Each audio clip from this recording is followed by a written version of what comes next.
आपको ये याद रखना चाहिए कि दुनिया में हर जिम्मेदारी के तकाजे हैं और वो तकाजे पूरे करने पड़ते हैं। दुनिया में ठोकरें उन्हीं को लगती हैं कि जो चलते हैं। जो पांव तोड़कर बैठ जाते हैं उन्हें कभी ठोकर नहीं लगती। गिरते वही हैं कि जो दौड़ेंगे। कांटे उन्हीं के तलवों में चुभते हैं कि जो दौड़ते हैं। जब तक कि आजादी हमारे हाथ में न थी, आपके मुल्क का क्या हाल था? वो अपनी किस्मत का मालिक नहीं था, उसकी किस्मत दूसरों के हाथों में। आपका अमन भी आपके कब्जे में न था, आपकी बेअमनी भी आपके कब्जे में न थी। ये स्पीच थी आज़ाद हिंदुस्तान, आज़ाद भारत के पहले एजुकेशन मिनिस्टर मौलाना अबुल कलाम आज़ाद की। मौलाना अबुल कलाम आज़ाद ये एक ऐसा कैरेक्टर था, ऐसे शख्स थे जो एजुकेशन में, शिक्षा में बहुत ज़्यादा विश्वास रखते थे। आप एक तरीके से कह सकते हैं कि आज जितनी भी एजुकेशन की इम्पोर्टेंस है भारत के अंदर, हिंदुस्तान में जितना एजुकेशन का पहुंच है, जो भी आइडियोलॉजी है, वो एक तरीके से हमने कैरी करी है मौलाना अबुल कलाम आज़ाद से। इनफैक्ट जो राइट टू एजुकेशन है, जिसको आज आप फंडामेंटल राइट कहते हैं, वो उसको लाने में भी मौलाना अबुल कलाम आज़ाद का बहुत बड़ा हाथ था।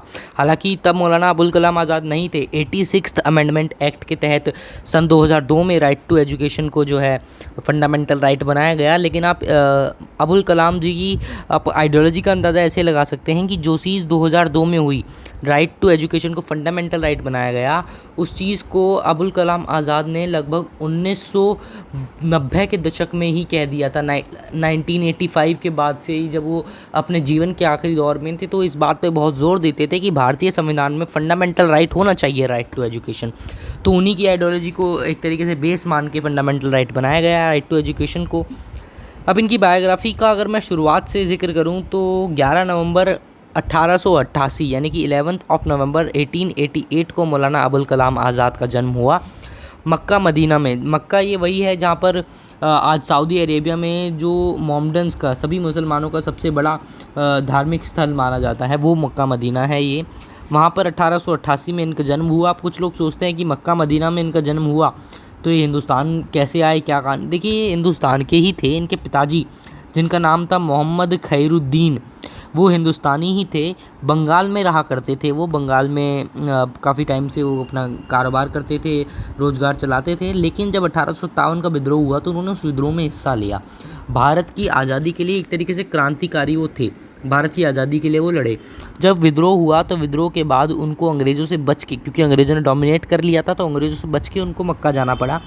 वहाँ मक्का में अबुल कलाम आज़ाद जी का जन्म हुआ और 1890 में वापस आए। इनका परिवार वापस बंगाल आया और कलकत्ता में रहना इन्होंने शुरू कर दिया। अब एजुकेशन में जो था ना, इनका इंटरेस्ट बचपन से ही बनता गया, क्योंकि इनकी फैमिली में सब लोग ठीक ठाक पढ़े लिखे लोग थे। एटलीस्ट जो इनके इस्लाम की तालीम थी वो काफ़ी अच्छी हुई, क्योंकि शुरुआत से ही अरबी सीखी इन्होंने, पारसी भाषा सीखी, उर्दू भी इन्होंने सीखी। उसके बाद जब पढ़ाई की जिक्र आया तो इन्होंने फ़िलासफ़ी और मैथ्स पे बहुत ध्यान दिया। मैथ्स के अंदर ज्योमेट्री, अलजेब्रा, ये सारे कंसेप्ट्स में इन्होंने एक तरीके से आप कह सकते हैं मास्टरी हासिल कर ली थी।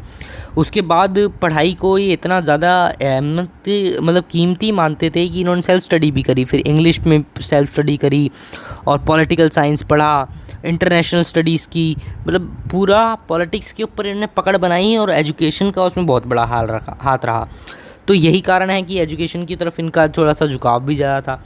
बहरहाल एजुकेशन वगैरह इन्होंने अपनी सारी कंप्लीट कर ही ली, साथ साथ चलती भी रही। जब उसके बाद इनकी लाइफ में जो चेंजेस आने शुरू हुए, जहाँ से मौलाना अबुल कलाम आज़ाद उभर के एकदम से आगे निकले, वो 1901 के बाद से जब 20वां दशक शुरू हुआ, 20वीं सेंचुरी शुरू हुई, तब से मौलाना अबुल कलाम आज़ाद एकदम से ग्रो करने लगे as an freedom fighter. As a freedom fighter इनकी पहचान बनने लगी। देखिए, 1912 में इन्होंने एक अखबार निकाला, अल हिला नाम का इनका एक अखबार था 1912 में, और उस अखबार का एक ही काम था कि वो ब्रिटिश गवर्नमेंट के अगेंस्ट लिखता था, हिंदुस्तानियों को उनकी आज़ादी की कीमत का एहसास करवाता था, ब्रिटिश गवर्नमेंट को क्रिटिसाइज़ करता था लगातार। उस अखबार को बैन कर दिया गया ब्रिटिश गवर्नमेंट ने 1914 में। उसके बाद सन 1915 में इन्होंने फिर से एक अखबार निकाल दिया, अल बलाग में भी इन्होंने सेम काम किया, ब्रिटिश गवर्नमेंट की हर पॉलिसी को क्रिटिसाइज़ करना शुरू कर दिया, इंडियंस को उनकी फ्रीडम का रियलाइजेशन करवाना शुरू कर दिया, ब्रिटिशर्स के खिलाफ भड़काना शुरू कर दिया। तो इसको देखते हुए ब्रिटिशर्स ने इनको जेल भेज दिया 5 साल के लिए। बंगाल से निकाला इनको और रांची की जेल में जो है ले जा कर के रख दिया। अगले 5 साल तक ये वहीं रहे। 1915 से 1920 तक ये वहीं रहे। 20 में जब ये वहाँ से छूटे तो दिल्ली आए। दिल्ली में आके महात्मा गांधी से मिले, क्योंकि महात्मा गांधी 1915 में आ चुके थे हिंदुस्तान। 1915 में आने के बाद उन्होंने 1917 में चंपारण आंदोलन किया। उन्होंने चंपारण के बाद खिलाफत किया 1919 में। तो गांधी जी की इमेज तो अब बहुत अच्छी स्ट्रॉन्ग हो चुकी थी इंडिया में। कांग्रेस ने गांधी जी को अपना जो है मेंबर बना लिया था और कांग्रेस के फेस थे गांधी जी, एक तरीके से आप कह सकते हैं। तो 1920 में जब मौलाना अबुल कलाम आज़ाद वहाँ से रांची से जेल से छूटे तो आके दिल्ली में गांधी जी से मिले। उसके बाद जो है इन्होंने ज्वाइन किया अपने कांग्रेस को और फिर गांधी जी के साथ आगे ये जुटे रहे। फिर 1921 में इनको फिर से जो है अरेस्ट कर लिया गया। तो इस तरीके से काफ़ी बार ये अरेस्ट हुए। 1930 में फिर गिरफ़्तार हुए। तो बहुत बार गिरफ़्तार होते ही रहे ये। लेकिन इनको एक और बहुत बड़ी संपादिका है इनकी, जिसको अल मिसवाह के नाम से जाना जाता है, वो उसके लिए भी इनको जाना जाता है। अल मिसवाह में इन्होंने क्या किया था, अल मिसवाह भी एक ऐसी संपादकी थी जो मतलब एक तो लोगों को एजुकेट किया करती थी, दूसरा भड़काती थी ब्रिटिशर्स के ख़िलाफ़ इंडिया को, और तीसरा सबसे ज़रूरी ये था कि वो गांधी जी और जैसे बड़े नेताओं की आइडियोलॉजीज़ लोगों तक पहुंचाती थी कि ना आपको सिर्फ आज़ाद होना है, हम ये नहीं कह रहे, लेकिन आपको आज़ाद किस तरीके से होना है ये भी बताया जाता था। तो ये काफ़ी फेमस इसलिए हो गए थे अल मिसवाह के बाद। खैर, तो इनकी अभी तक के जीवन में आपने देख लिया है किस तरीके का इनका जीवन रहा। 1921 में अरेस्ट हुए, 15 में हुए, 14 में, तो बहुत बार ये अरेस्ट हो चुके थे। उसके बाद एक चीज़ और है जिसके लिए इनको जाना जाता है, वो है कुरान। देखिए, अमूमन तौर पे हिंदुस्तान में या कई सारे लोग, मैं नहीं कहूँगा कि सारे लोगों का कहना गलत होगा, लेकिन अधिकतर या कुछ लोगों की आइडियोलॉजी ऐसी होती है कि सारे मुसलमान जो हैं वो जिहादी होते हैं, या जिहाद को लेकर के जो एक गलत परसेप्शन है लोगों के दिमाग में, उसको अबुल कलाम आज़ाद जी ने ख़त्म करने का प्रयास किया था। कुरान जो है, जैसे हमारा हिंदुओं में कुरान वो भगवत गीता होती है, उसी तरीके से मुसलमानों में कुरान होती है। तो कुरान का जो है अबुल कलाम आज़ाद जी ने परफेक्ट डिटेल्ड ट्रांसलेशन किया, उसको डिटेल में लोगों को समझाया, लिख करके बताया, ताकि जिहाद का डेफिनेशन लोगों तक सही पहुँचे। और हिंदू मुस्लिम एकता के बहुत ज़्यादा ये कट्टर समर्थक थे, और एकमात्र ऐसा व्यक्ति था जो लास्ट तक सेपरेशन होने के बाद तक इस चीज़ के खिलाफ थे कि सेपरेशन नहीं होना चाहिए, इसको रोक दिया जाए अब भी। बहरहाल सेपरेशन तो वो नहीं रोक पाए, लेकिन जो हिंदू मुस्लिम एकता थी उसका एक बहुत स्ट्रॉन्ग मैसेज देते थे। और ऐसा बताया जाता है कि एक बार ऐसे ही इनसे एक इंटरव्यू में पूछ लिया गया था कि आपके लिए हिंदू मुस्लिम एकता ज़्यादा इम्पोर्टेंट है या फिर देश की आज़ादी। तो उन्होंने कहा कि अगर मुझे प्रायोरिटाइज़ करना होगा तो मैं हिंदू मुस्लिम एकता को प्रायोरिटाइज़ करूँगा, क्योंकि अगर इंटीग्रिटी नहीं होगी, भाईचारा नहीं होगा, तो देश को आज़ाद करवाने का भी कोई मतलब नहीं है, देश आज़ाद हो ही नहीं पाएगा। लेकिन अगर हमारे पास भाईचारा होगा तो आज़ादी तो हम लड़के कुछ सालों में ले ही लेंगे। ये इनकी आइडियोलॉजी थी, जो कि काफ़ी हद तक सही थी। जिस आइडियोलॉजी से गांधी जी, सरदार पटेल, ये सब लोग एग्री किया करते थे। तो ये थी मौलाना अबुल कलाम आज़ाद के बारे में सारी मुख्य बातें। और जामिया मिलिया इस्लामिया को जो है इन्होंने इस्टेब्लिश करवाने में ज़ाकिर हुसैन की काफ़ी मदद करी, और भी काफ़ी लोग थे जिनको इन्होंने मदद करी, और जामिया मिलिया इस्लामिया यूनिवर्सिटी को इस्टेब्लिश करवाया दिल्ली के ओखला में।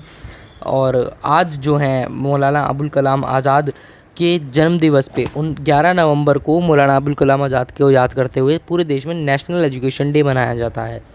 और जितने भी इनके कंट्रीब्यूशंस थे, देखिए कोई भी व्यक्ति जब जाता है ना तो अपने साथ वो या तो कुछ आइडियोलॉजीज़ छोड़ के जाता है हमेशा। अगर कोई बड़ा व्यक्ति जा रहा है इस संसार से तो कुछ आइडियोलॉजीज़, कुछ मैसेजेस वो छोड़ के जाता है। जो आइडियोलॉजीज़ मौलाना अबुल कलाम आज़ाद की थी वो इतनी स्ट्रॉन्ग थी और इतनी ज़्यादा डोमिनेंटली सबको मतलब दिल में उतरती थी कि इनका इम्पैक्ट बहुत गहरा रहा लोगों के ऊपर, अभी तक रहा है। और 1992 में इनके देहांत के बाद इनको भारत रत्न दिया गया कि भारत के जो सर्वश्रेष्ठ लोग होते हैं, जो सबसे सम्मानित लोग होते हैं, उनको भारत रत्न दिया जाता है। तो इनको भारत रत्न 1992 में दिया गया। तो ये मौलाना अबुल कलाम आज़ाद की बायोग्राफ़ी थी, जिसके अंदर हमने आपको तमाम बातें बताई हैं। सारी एग्ज़ाम पॉइंट ऑफ व्यू की बातें इसमें लगभग हमने कवर कर ली हैं। नॉलेज के लिए, आपको इनकी आइडियोलॉजी के लिए ये वीडियो काफ़ी सहायक रहेगा। बाकी और बायोग्राफीज़ के लिए आप चैनल के साथ जुड़े रहिए, चैनल को सब्सक्राइब कीजिए, शेयर कीजिए। हम आपके साथ फिर जुड़ेंगे अगले वीडियो में। जब कभी मुल्क में बदअमनी होती थी तो आप अपने तरफ नहीं देखते थे, उनके तरफ देखते थे। जब आपको कोई तकलीफ और परेशानी होती थी आप उनके आगे मजबूर होते थे कि अपना हाथ बढ़ाएं। लेकिन आज वो नहीं, आज अपनी किस्मत के आप खुद मालिक हैं। और अगर आप मालिक हैं और मैदान में खड़े हुए हैं तो यह याद रखिए कि तरह तरह की आजमाइशें पेश आएंगी। कोई भी नहीं चाहता कि अपने को आजमाइश में डाले, कोई भी नहीं चाहता कि गमों और दुखों में अपने को डाले।